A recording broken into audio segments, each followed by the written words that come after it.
Well, I stayed at the Stecoah Creek Hostel last night. This is Lonnie runs the place, and I wanted to do a quick tour because it was such a nice place.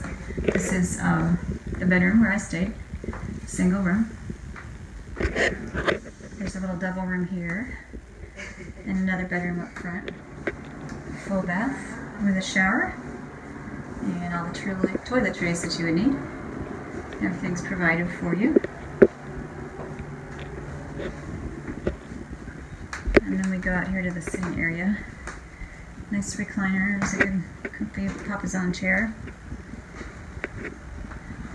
And then in this room, plenty of space to hang out, cook something. I'm making some coffee right now. Guests have the run of the kitchen. He's provided a computer and a printer here, as well as Wi-Fi. Little hiker box stash if there's anything that you need.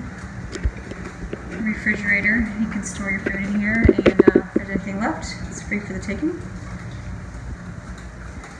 And back in here is laundry facilities, also self-serve, so you can do your laundry there in the nice front-load machine, dry everything up.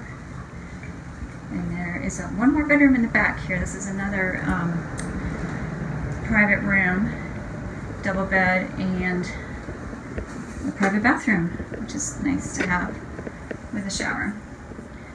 So, all in all, really nice place.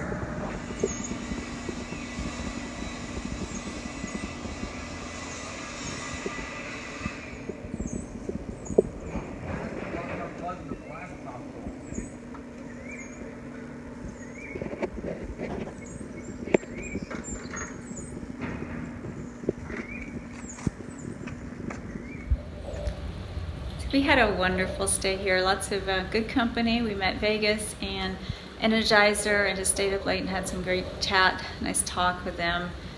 Just really great. Lonnie is just an absolute sweetheart. He took us to dinner last night down about half a mile away at the diner, and also shuttled us into town to go to Ingles to get resupply. There was a little bit of an extra charge for that, but we split it 4 ways. I think it was only $5 a person. And overall, just a very comfortable, very homey little place. I'm doing a 0 here, and I think it's going to be very relaxing, and would highly recommend it.